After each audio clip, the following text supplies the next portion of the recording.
Raja keempat Kesultanan Mataram Islam Amangkurat I dalam beragam versi sejarahnya penuh dengan kontroversi. Ada yang menilai kehancuran Mataram Islam salah satunya disebabkan karena tangan besi si raja sehingga memicu banyak pemberontakan. Amangkurat I pun disebut sebagai Raja Keji lantaran dikabarkan membantai ribuan ulama. Namun di sisi sebaliknya menilai kalau cerita buruk mengenai Amangkurat I merupakan cerita fitnah untuk menjatuhkan Raja keempat dinasti Mataram Islam tersebut. Selain itu ada pula cerita turun-menurun yang menyebutkan kalau jenazah Amangkurat I yang dimakamkan di Tegal Alur, Jawa Tengah konon tidak pernah membusuk. Di video kali ini, saya Yuda Prihantoro akan mengajak kalian ke makam Amangkurat I dan bertanya langsung kepada juru kunci sekaligus abdi dalam yang bertugas mengurusi makam Amangkurat I. Banjir semata kaki menyambut kedatangan saya ketika saya berkunjung ke makam Amangkurat I. Kondisi ini terjadi lantaran dalam beberapa hari terakhir wilayah ini dilanda hujan dengan intensitas tinggi. Namun genangan air tidak memasuki komplek utama dari makam Amangkurat I. Tak seperti raja-raja keturunan Trah Mataram Islam yang dimakamkan di kompleks makam raja di Kota Gede atau Imogiri,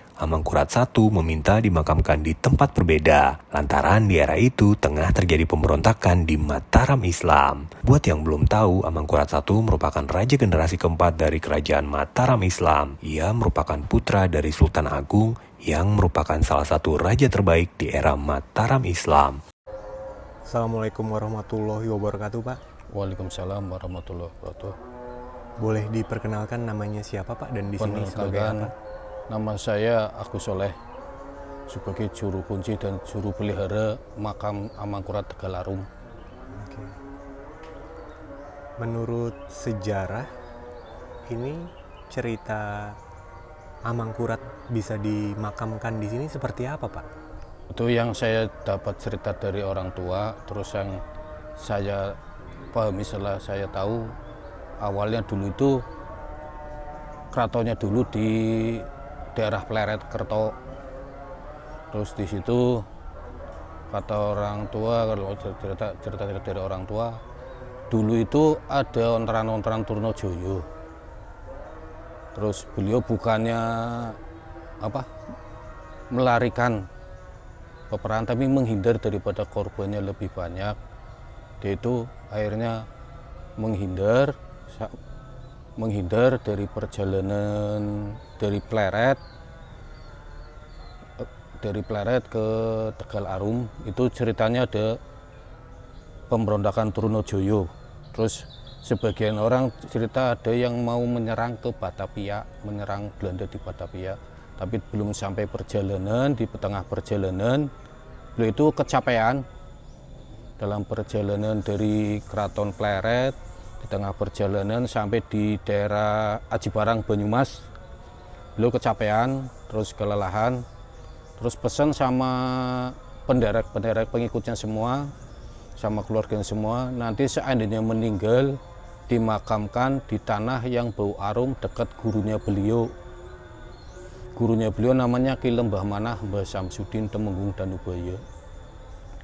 Terus meninggalnya itu di daerah Jurangmangun, Banyumas. Terus di daerah Pasiraman dulu itu, kenapa disebut daerah Pasiraman, itu tempat untuk memandikan jenazahnya beliau. Karena berjalan sampai ketemu tanah yang bau arum, makanya disebut makam Tegal Arum. Yang menemukan tanah bau harum di sini siapa, Pak? Ya salah satunya rombongannya beliau, pengikut penderek-pendereknya beliau. Jadi beliau tidak meninggal langsung di sini, tapi Tidak. dicarikan dulu tanah yang berbau harum. Iya, Yang dekat dengan gurunya beliau. Kalau boleh tahu, Pak, di dalam komplek pemakaman ini ada makam guru beliau? Makamnya guru beliau di luar benteng sana, di belakang masjid. Jadi memang dekat sini berarti? Iya. Oke. Daerah dulu ini dari dulu dinamakan Tegal Arum? Ya semenjak adanya makamnya beliau disebut makam Tegal Arum. Oke. Dan kalau di dalam komplek makam ini selain makam Amangkurat I, dimakamkan siapa lagi, Pak? Ada? Nah, di situ ada permaisurinya Kanjeng Gusti Ratu Kencono Sari. Terus sebelah sana ada makamnya putrinya beliau, Klenting Kuning sama Adipati Manduroko. Oke. Kalau komplek pemakaman ini sendiri makam utamanya luasnya berapa Pak? Kurang lebih 8.000 lebih. 8.000 meter? Lebih. Lebih. Dan di dalam komplek pemakaman utama ini, yang di dalam benteng ini, ada berapa makam? Ya sekitar 100 lebih Pak. Yang dimakamkan di sini keturunan beliau atau seperti apa Pak? Ya keturunannya beliau. Terus ini dulu Bupati Adipati Tegal setelah Martoloyo. Dimakamkan di sini. Dari Adipati Rasulgoro yang kedua kalau nggak salah sampai yang ke-9. Dan di sini ada makamnya adiknya Bu Kartini, Ibu ada itu Kartini. makamnya Bu Kartini itu sebelah sana.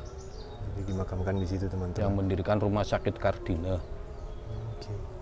Dan dulu Pak sempat ada cerita memang makamnya Amangkurat I itu tidak ditutup. Itu apa benar? Itu saya juga istilahnya nggak tahu persis kan. Cuma dari dengar orang tua itu ditutup itu tahun 60 apa tahun 70-an. 1970. Tadinya seperti apa Pak kalau Ya, ceritanya? ceritanya itu kayak kayak orang tidur, terus di atasnya ditutupi pakai kaca, jadi kelihatan. Jadi memang sengaja tidak dimakam, tidak ditaruh di kubur itu? Kurang tahu yang jelas itu kayak orang tidur di liang lahat. Itu kayak orang tidur di liang lahat.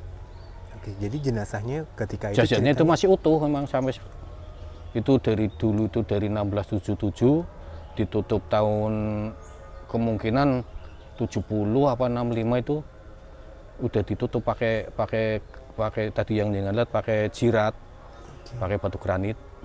Jadi sebelumnya terbuka dan jenazahnya utuh Pak? Jenazahnya utuh. Oke, sejak awal Iya. seperti itu. Dan kalau tidak salah anggota keraton keluarga masih juga sebelum ditutup masih ada acara setiap tahun dulu itu ada acara jamasan. Itu potong kuku, potong rambutnya beliau. Terus yang motong yang masih keturunannya beliau. Jadi itu kuku dan rambut memang masih tumbuh? Dulu ya. Terus yang saya tahu dari guru rohani saya, beliau itu sudah betul-betul mengenali diri, mengenali Tuhannya yang sebenar-benarnya. Maka jasadnya utuh. Dia itu sudah panah dalam sifat-sifatnya Allah. Dan ada kabar juga Pak, berita soal bahwa Amangkurat I dulu sempat membantai ribuan ulama segala macam.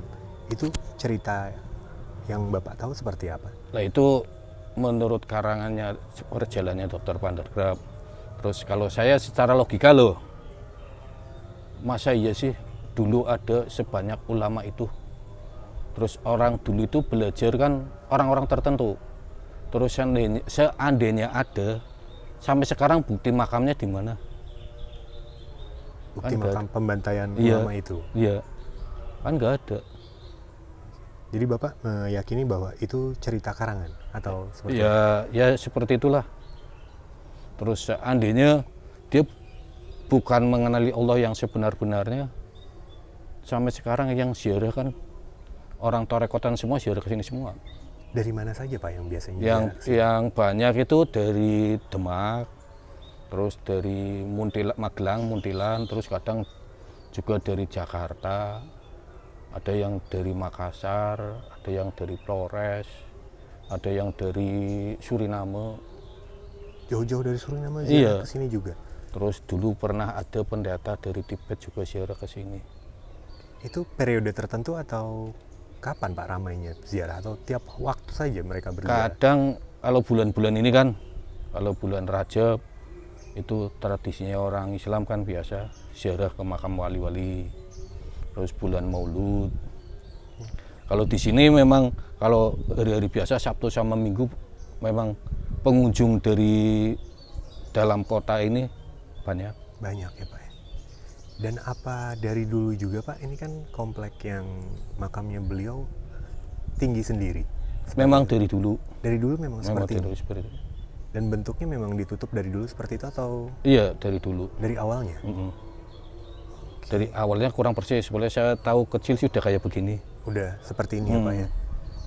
Terus dulu waktu kecil malah di depan, di dalam itu ada tirainya, langsainya itu malah lapis 7. Kenapa dilapis 7 Pak? Nggak, kurang tahu. Oke. Kalau ini sendiri yang masih tadi anggota keraton yang kesini itu dari keraton Surakarta atau Jogja? Yang rutin acara setiap tahun Jamasan dari Surakarta, Pak. Surakarta. Jogja kesini atau jarang? Jogja jarang-jarang. Nah, yang di Jamas itu apa sih Pak kalau ritual itu? Kalau pengertian di sini Jamasan itu bersih-bersih makam sama ganti langsainya itu. Langsai itu kain berarti? Iya, lampunya itu kain penutup tadi, penutup jirat sama langsainya itu. Setiap kapan itu? Jamasan Itu setiap biasanya? bulan Suro. Satu suro atau? Enggak, kadang pertengahan. Jadi yang diganti kainnya. Iya. Nah, kainnya itu kemudian yang lama diapakan Pak biasanya? Yang lama biasanya dibawa ke keraton. Keraton biasanya dilarung di Laut Selatan. Oke, selain itu apalagi yang di Jamas biasanya di sini? Hanya itu saja. Hanya itu. Oke.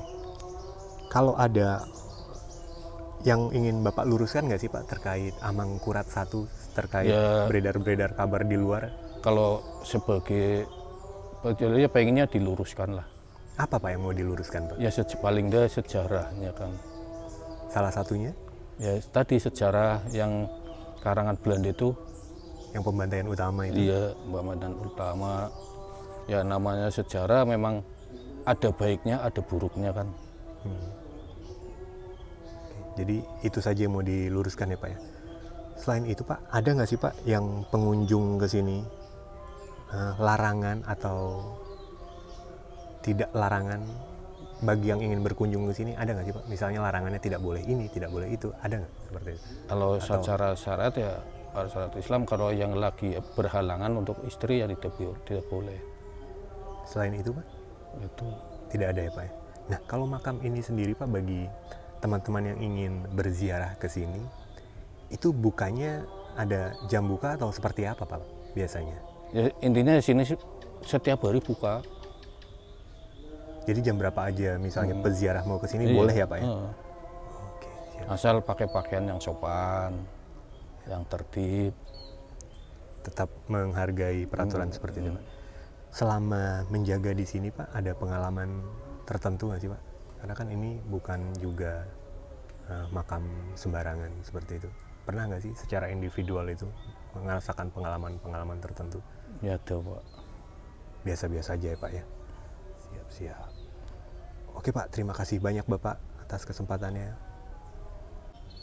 Ada yang ingin disampaikan lagi Pak? Ya kita sebagai orang Jawa, kita jangan lupa sama leluhur dan jangan lupa sama sejarah.